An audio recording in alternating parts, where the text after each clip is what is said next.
This Ask Dan Schneider comes to me from a fellow named Craig R.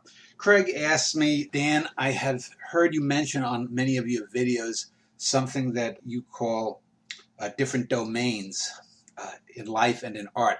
What exactly do you mean by that? I do not follow you.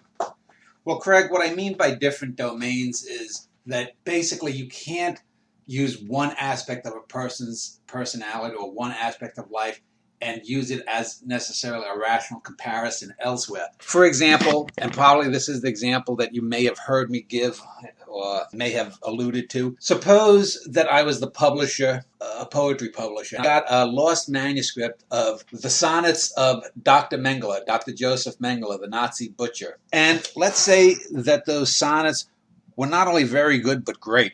Let's say his run of 40 or 50 sonnets that I was in possession of was as good as those of Elizabeth Barrett Browning or even some of my own sonnets. And let's say as this publisher, I had then to make a choice. Do I publish the great art of this terrible human being?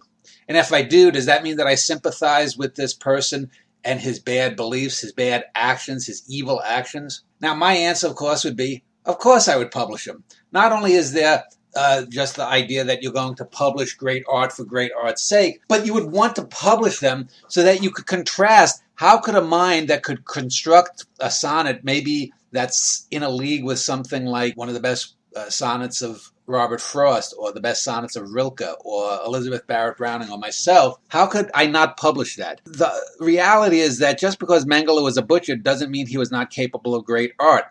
LeBron James is a great basketball player. That doesn't mean he could fly a plane well. You could be a great cook. That doesn't mean that you'd be a great mother. And so this mixing up of domains, and I've talked about this too, about people mixing up their neighbors for their friends or their co-workers for their friends or things like that. But this is what I basically mean is that because someone is good at something doesn't mean they're good at another thing. Because someone is evil does not mean that they could not be good at some other thing that isn't even on the good-bad domain scale. So that's basically what I mean about domains. If I got a great book, whether it was a novel, any literature, by a Mengele, by the ancient manuscript written in the hand, a holograph of Genghis Khan, I would publish it. Of course, I wouldn't publish Mao's Red Book because it's crap. It's bad writing. Now, if Mao had been a good poet, I would publish it. Just as if Hitler had been a great painter, I would have hung his stuff in a gallery. But these evil men were not great artists. But if they were, that would have nothing to do with their evil side. And this is one of the things that people struggle to really understand. And it wouldn't be Dan Schneider is approving of Mengele or Hitler or Mao Tse-Tung and all the evil that they wrought upon the world. But it would be just acknowledging that basic fact that it is art for art's sake and great art needs to be out there. And furthermore, that a great artist could be a rotten human being. And we know this from Caravaggio and Rilke.